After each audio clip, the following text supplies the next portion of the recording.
Sapa Indonesia Pagi, kembali hadir saudara kali ini di segmen Kompas Bisnis bersama saya Putri Oktaviani. Meski sudah dapat tarif 19% bagi Presiden Prabowo Subianto, proses negosiasi akan terus berjalan selama Indonesia dan Amerika Serikat masih memiliki hubungan dagang. Presiden tidak memungkiri hasil kesepakatan Trump getok 19%, sedangkan Indonesia kasih 0% belum sepenuhnya memuaskan. Atas hal ini, pemerintah berkomitmen terus melakukan negosiasi untuk menurunkan tarif dan mencegah defisit neraca perdagangan. Rencananya, Saudara, Presiden Prabowo akan bertemu Trump di White House, Washington DC pada September atau Oktober mendatang.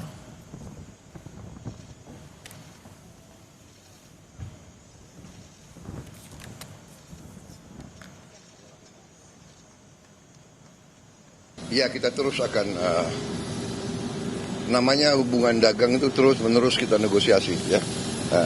Ada rencana kunjungan ke sana, Pak? Kemana? Ke Amerika kunjungan, Pak? Beliau katakan mungkin sekitar September, Oktober.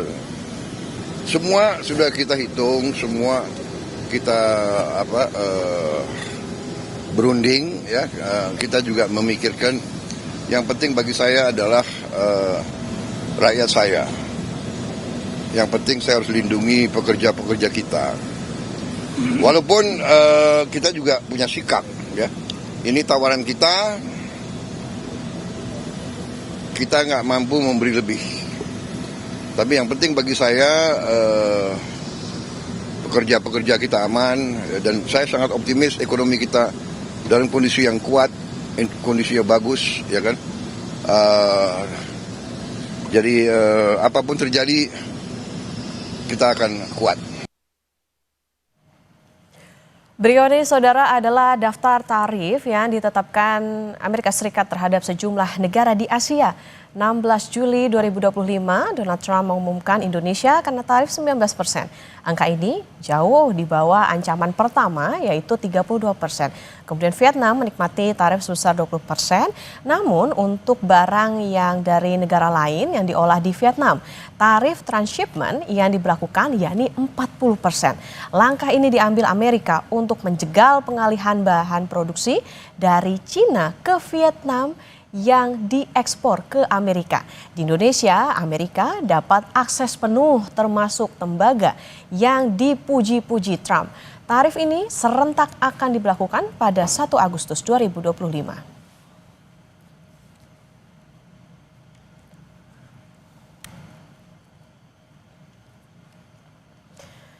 Berikutnya, Saudara, Bank Indonesia akan mengalkulasi dampak penetapan tarif 19% oleh Presiden Amerika Serikat Donald Trump bagi Indonesia. Di antaranya terhadap neraca perdagangan sampai kurs rupiah.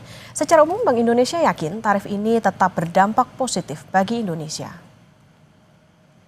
Kami menyambut positif, hasilnya tentu saja cukup bagus, dan tentu saja kami terus akan melakukan suatu pendalaman mengenai secara rinci dampak-dampaknya baik terhadap pertumbuhan ekonomi, neraca perdagangan maupun terhadap pasar keuangan. Kami juga memandang kinerja ekspor ke depan termasuk ke Amerika itu akan tetap baik dengan hasil perundingan ini. Tentu saja hasil perundingan ini akan meningkatkan import, tapi tentu saja kita lihat importnya yang produktif, yang tentu saja akan juga mendorong pertumbuhan ekonomi ke depan, baik investasi maupun secara sektor yang lain. Di hari yang sama, Trump mengumumkan tarif 19%, Bank Indonesia juga menurunkan bunga acuan alias BI Rate. BI Rate turun dari 5,5% ke 5,25% atau turun 0,25%. Keputusan ini, Saudara, mempertimbangkan prospek laju inflasi yang tetap terjaga rendah dalam kisaran target 1,5 sampai 3,5% dan terjaganya stabilitas nilai tukar. Bank Indonesia bilang kredit perbankan perlu terus ditingkatkan untuk mendukung pertumbuhan ekonomi. Kredit perbankan pada Juni 2025 tumbuh sebesar 7,77%, menurun dibandingkan dengan pertumbuhan Mei 2025 sebesar 8,43%.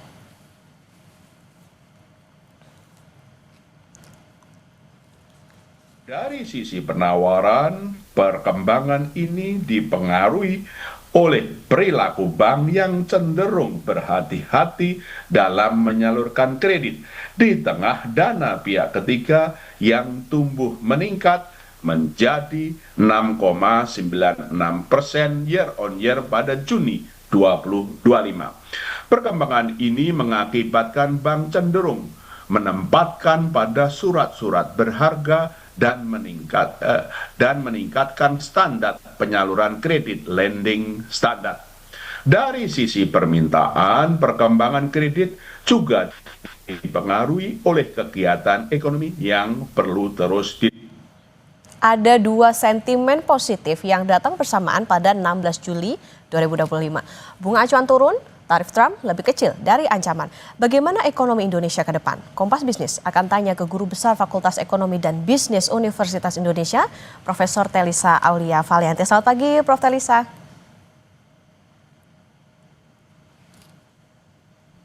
Prof. Telisa? Mohon maaf sepertinya masih Ya, selamat di-mute. pagi. Ya, baik, Prof. Telisa. Jadi BI rate ini turun, tarif Trump tidak sebesar ancaman pertama. Secara awam sebetulnya masyarakat ini dapat apa, Prof. Telisa? Betul. Jadi dari kebijakan, bagaimana transmisi yang dirasakan oleh masyarakat. Jadi kan kebijakan itu tidak langsung berdampak. Kebijakan tuh yang utama ada dua ya, kalau makro, moneter, fiskal, yang ketiga struktural ya tambahannya. Nah, suku bunga itu kan moneter ya, variabel moneter. Nah, variabel moneter itu memang transmisinya lebih panjang jalannya, karena moneter itu kan bukan real. Tapi kalau misalkan fiskal, menambah bansos, menambah makan bergizi gratis, menambah stimulus, itu langsung dirasakan oleh masyarakat.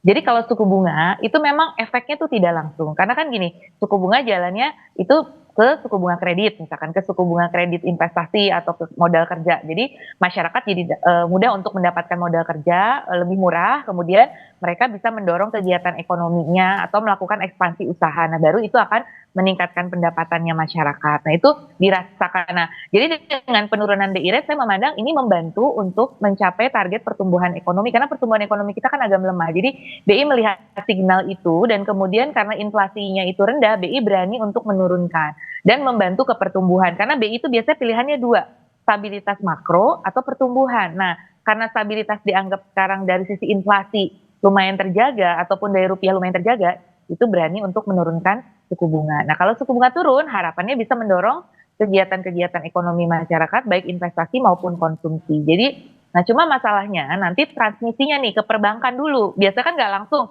BI itu nggak bisa langsung ke masyarakat, karena kan BI nggak boleh memberikan KLBI, kredit langsung, kreditnya lewat bank.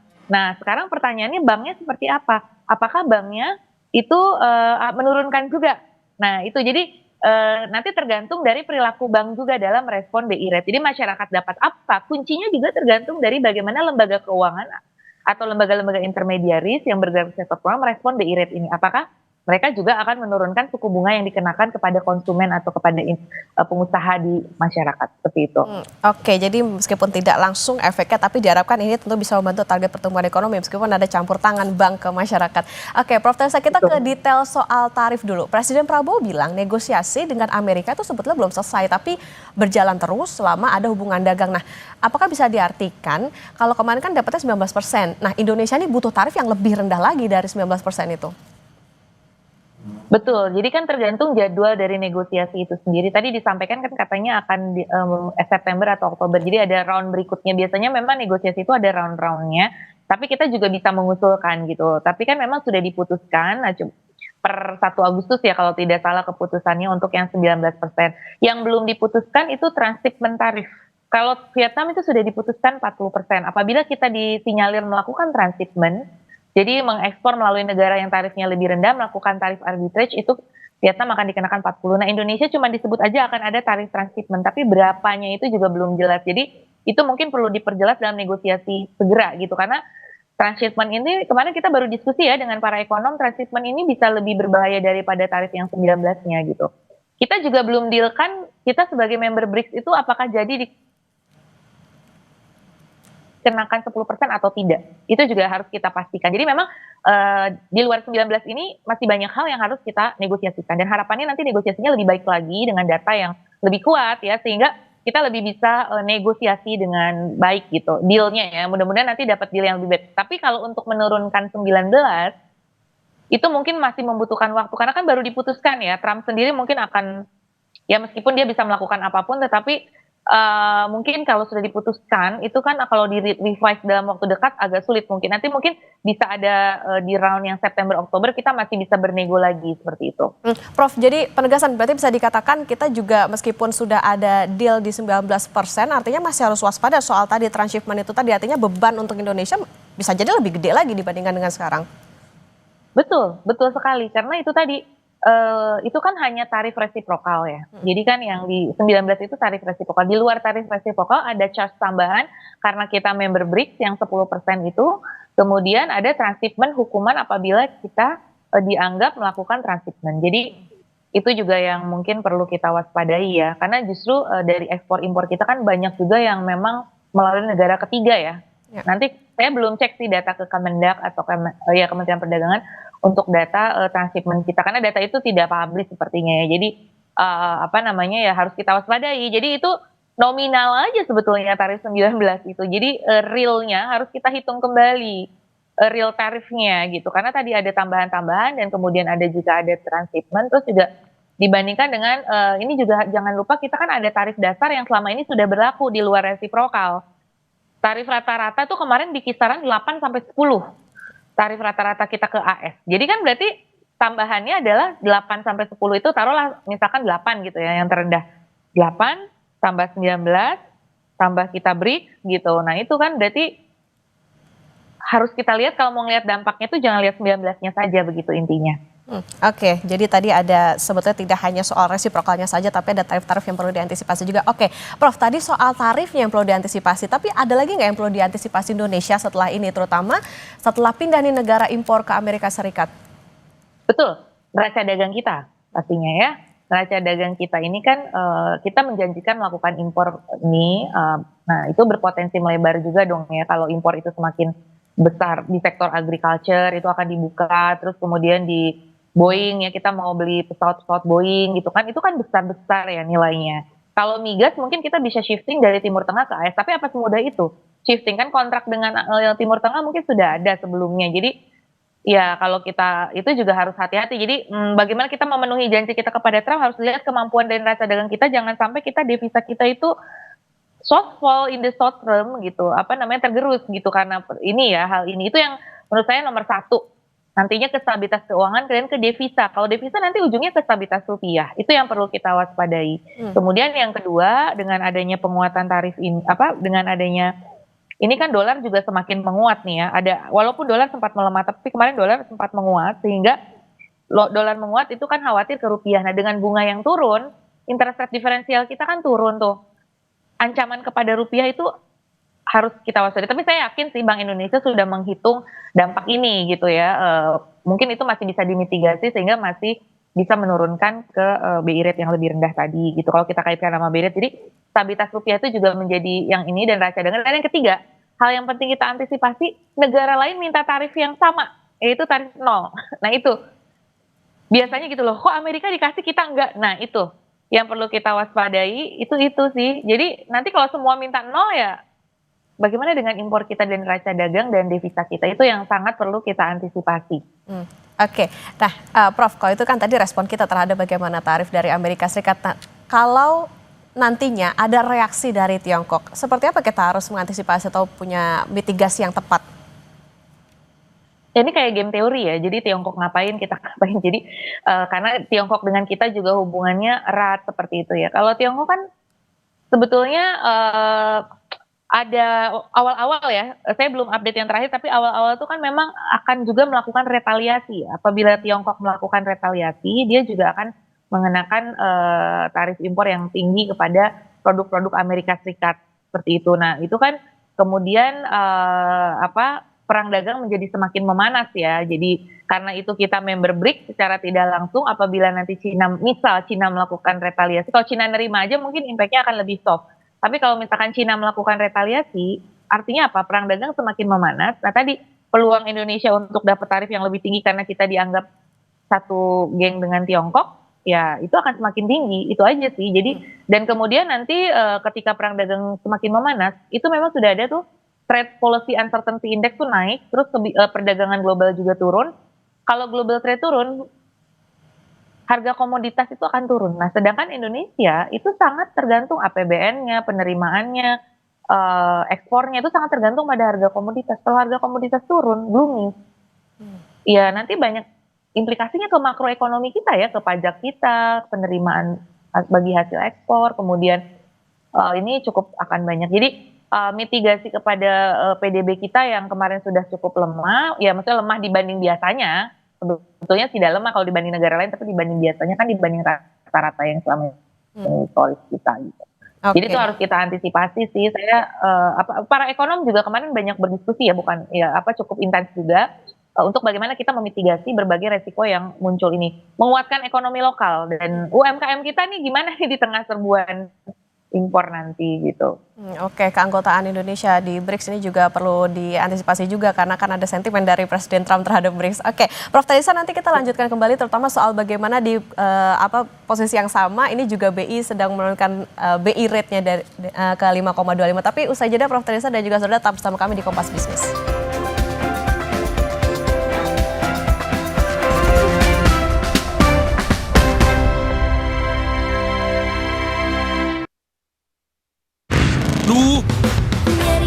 Minum Oskadon SP.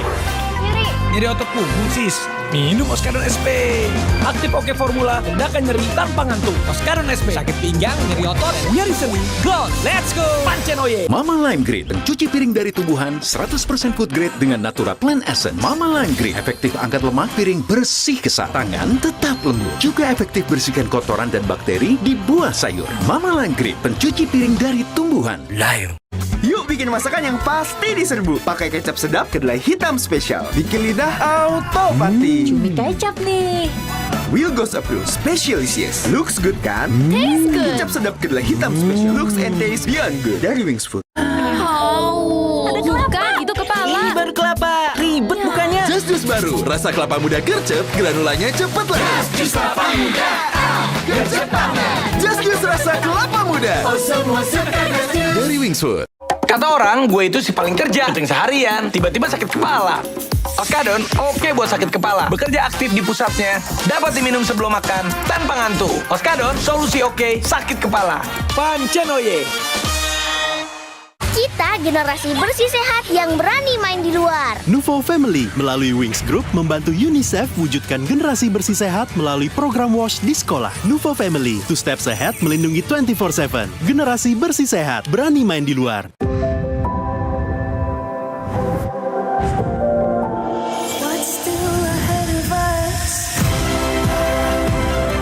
Samsung Galaxy Z Fold 7 dan Z Flip 7. Kunjungi toko terdekat dan pre-order sekarang. Lengkapi referensi Anda dengan update berita terpilih. Halo selamat malam saudara, Anda menyaksikan Kompas Malam. Serta perkembangan peristiwa penting di tanah air dan mancanegara. Tenda penjual makanan dan panggung, porak-poranda diterjang angin kencang. Ikuti Kompas Malam setiap hari pada jam-jam berikut. Live di Kompas TV. Yang didukung oleh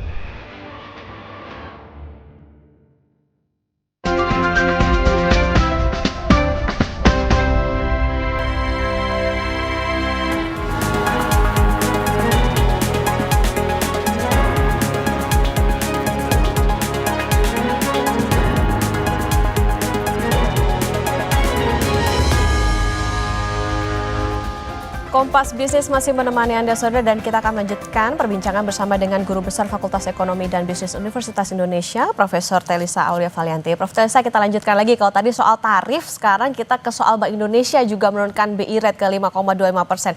Apakah ini momentumnya tepat atau justru sebenarnya ya kita udah kehilangan momentum nih Prof, terlihat dari penyaluran kredit yang melambat dan daya belinya yang makin turun? Ya.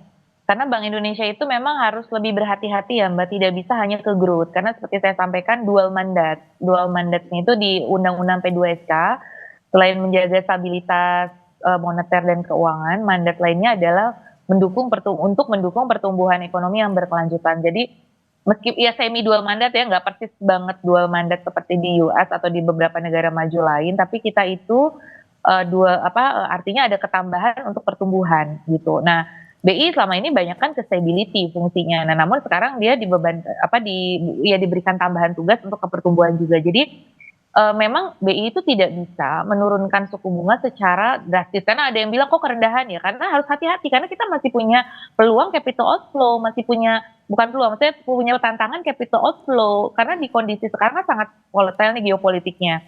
Arus modal keluar itu bisa, jadi BI tidak bisa terlalu banyak menurunkan BI rate, karena kalau misalkan BI rate turun terlalu banyak, kita khawatir capital outflow rupiah yang kena. Walaupun untuk mendorong pertumbuhan kredit, jadi BI seringkali menghadapi dilema nih, menjaga kestabilan di domestik dengan di luar negerinya. Nah, kestabilan luar negeri itu capital outflow rupiah, jadi rupiah tetap harus dijaga. Jadi bagaimana tengah-tengah nih antara menjaga inflasi dan daya beli tadi dengan menjaga stabilitas rupiah. Nah, betul sudah ada indikasi pertumbuhan kredit melambat dan seterusnya, uang beredar juga melambat ya, menunjukkan di masyarakat tuh likuiditas juga mulai terpengaruh dengan penurunan harga komoditas, karena harga komoditas itu sangat pengaruh termasuk ke likuiditas kita gitu. Jadi di masyarakat tuh kredit melambat karena komoditas melambat. Pertumbuhan kredit kita itu sangat berkorelasi erat. Kami udah pernah melakukan penelitian, sangat erat sekali korelasi antara pertumbuhan kredit dengan pertumbuhan harga komoditas. Jadi kalau harga komoditas turun, kredit juga melambat. Itu memang memang sinyal yang cukup kuat. Nah, jadi BI membantu nih dengan menurunkan BI rate, dan mudah-mudahan dibantu oleh perbankan juga nanti menurunkan bunga kredit di perbankan sehingga masyarakat bisa terbantu. Jadi menurut saya ini tidak kehilangan momentum, karena momentumnya tuh inflasi kita nih yang beberapa bulan berturut-turut ini ternyata menunjukkan signal pelemahan. Nah, baru BI berani untuk menurunkan BI rate tadi gitu. Dan melihat rupiahnya sendiri masih di level yang achievable sehingga BI berani untuk melakukan itu. Jadi memang nggak bisa cuma hanya untuk mendorong kredit gitu kalau Bank Indonesia, karena fungsi mendorong ekonomi itu juga banyak di fiskal ya, growth gitu. Oke, ada langkah yang perlu hati-hati juga dari Bank Indonesia, Prof. Betul. Ini Bank Indonesia juga bilang perbankan makin hati-hati nih nyalurin kredit. Gimana resiko kredit macet saat ini, Prof? Nah, itu dia. Balik ke harga komoditas dan economic driver kita, karena economic driver kita memang sedang mengalami perlambatan dan harga komoditas kita juga melambat, dan di tengah ketidakpastian global pasti risk premium bank itu, risk appetite bank itu semakin meningkat terhadap risiko, sehingga perbankan juga akan lebih hati-hati dalam menyalurkan kreditnya. Saya banyak bicara dengan direktur-direktur bank, mereka menyampaikan bahwa sekarang tuh yang penting menjaga kualitas kredit. Mereka nggak kejar target plafon, tapi mereka kejar target tuh quality, karena mereka khawatir. Jadi semakin resikonya meningkat, mereka juga mencoba untuk risk averse gitu, menghindari resiko. Nggak berani yang melakukan yang namanya excessive credit risk taking gitu, nggak berani seperti itu. Jadi perbankan memang cenderung lebih namanya perbankan juga ini ya perbankan juga namanya bisnis kan harus tetap menjaga. Nah, sekarang bank-bank kebanyakan strateginya itu lebih wait and see dan juga lebih ke menjaga kualitas kreditnya seperti itu.